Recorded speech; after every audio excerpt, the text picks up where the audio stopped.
在雙文化的環境中養育下一代。一，作者周國考儀 Francis Chow， 初刊於號角美西南版2003年1至10月，並於2024年12月更新。引言概括嚟講，文化就係一個民族嘅生活方式 ，the ways of a people。佢包括住一個民族從歷史與經驗積聚嚟嘅信念、價值觀、風俗以及維繫人民互動嘅準繩。佢支配住人嘅思想、感情同埋行動。文化嘅要素能夠傳宗接代嘅被維繫落去，係因為佢哋被視為係有意義㗎，並且佢哋能帶俾人一個高質素嘅生活。所以文化唔單止有承先，亦都有啟後嘅作用。父母教養子女，學校作育英才，社會塑造未來主人翁嘅觀念同埋方法，都受到文化嘅熏陶。但係文化並唔會靜止不變嘅。比如當某一種文化被其他文化衝擊嘅時候，有啲文化嘅要素就隨之而改變。呢啲嘅改變時時會帶俾人混亂、無所適從、孤立、矛盾同埋沮喪等負面嘅感受。呢啲嘅反應通稱為文化嘅震撼。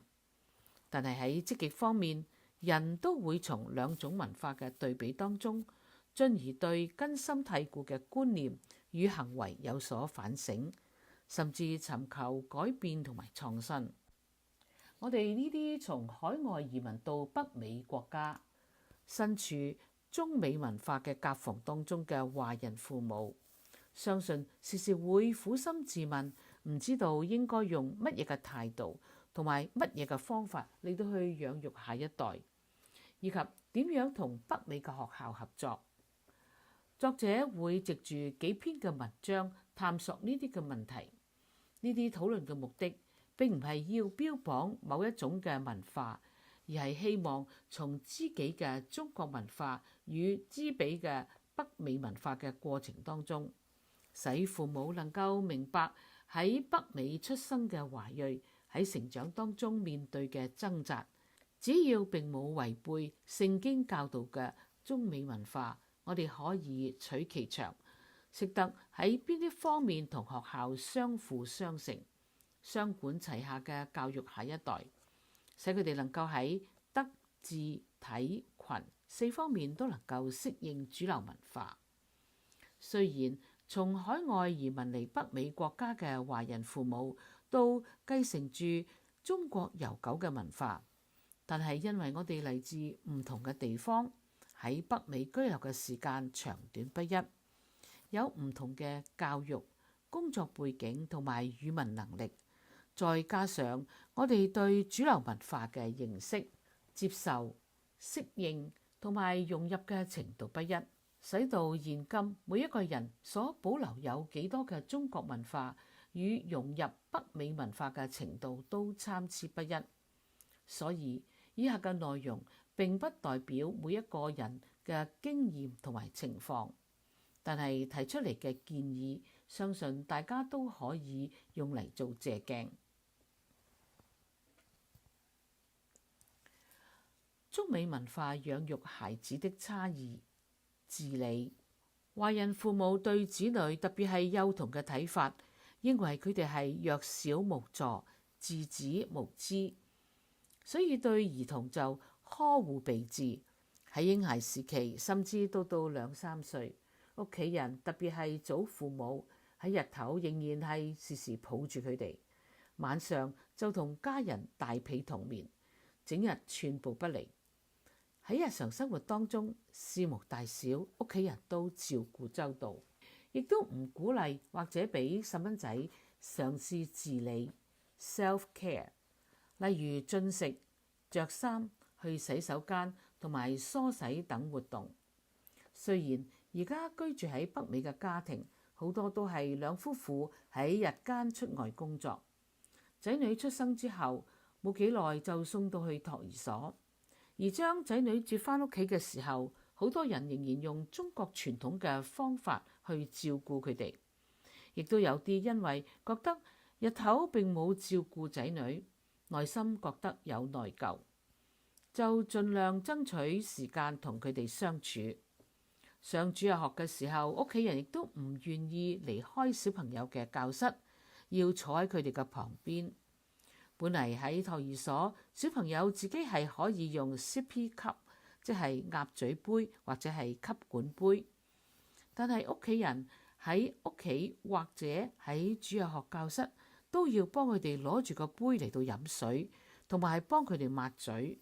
所以有啲小朋友到3、4歲仍然含住個奶樽同埋奶嘴，到7、8歲，屋企人仍然會餵飯俾佢哋，而且邊食邊玩邊走。上到小學，屋企人仲幫佢哋着衫、着鞋、着襪、扣紐扣、洗面同埋沖涼、刷牙。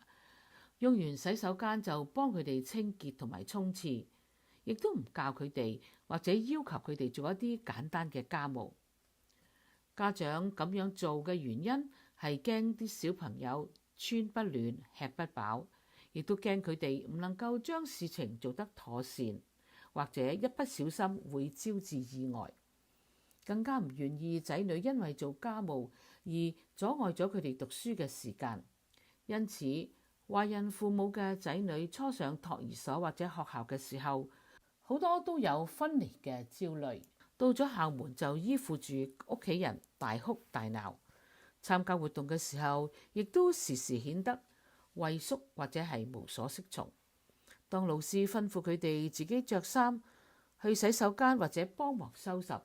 佢哋會只係企喺一邊等老師或者係其他小朋友幫忙。有啲嘗試去做，亦都會顯得笨手笨腳，或者係做得太慢。而喺北美嘅父母呢，佢哋就會鼓勵仔女獨立果敢，無論佢哋做嘅事情是否妥當，仍然會鼓勵佢哋做。所以仔女啱啱返學嘅時候，好少有分離嘅焦慮。同父母道別之後，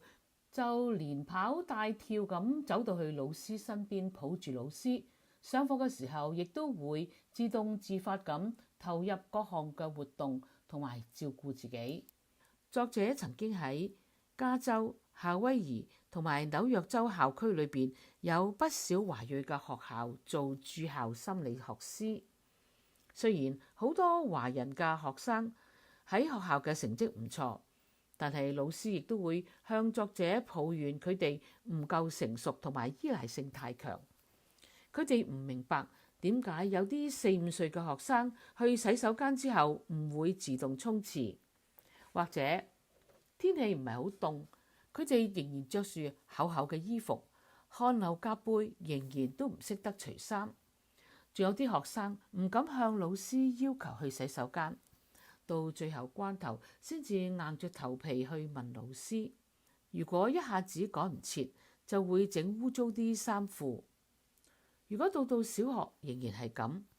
老師同埋學校嘅護士因為要同佢哋清理而感到不耐煩，甚至有啲校護會認為佢哋嘅健康有問題，提議要帶仔女去睇醫生。幸好喺自理方面，好多小朋友到小學2、3年級都識得點樣去做。但係作者仍然希望華人父母盡早鼓勵同埋俾仔女自我照顧嘅機會。以下提供一啲以美國標準嘅自理進度表，供大家參考。希望你哋能夠按住年齡訓練你哋嘅仔女自己照顧自己。例如1歲3個月識得用雙手攞杯自己飲水，2到3歲呢會着長袖嘅開胸衫，識得用匙羹進食而唔整瀉。去洗手間之前，自己識得除褲，能夠坐喺廁所或者係小馬桶上邊完成去洗手間嘅過程。而3到4歲嘅小朋友應該識得拉低拉鏈，扣上前面嘅大紐扣，着襪，能夠分辨出邊一隻腳放喺邊一隻鞋，能夠將飲品從水壺裏邊倒出嚟而唔整瀉，能夠撕低啲廁紙，去完洗手間之後自行沖廁。到4、5歲呢，佢哋識得用刀嚟到去搽麵包，能夠自己着上一般嘅衣物，能夠解開細粒啲嘅紐扣。去洗手間之後，自己識得清潔同埋洗手。5到6歲嘅兒童呢，就能夠將鞋分左右腳着上，照住示範懂得綁上鞋帶。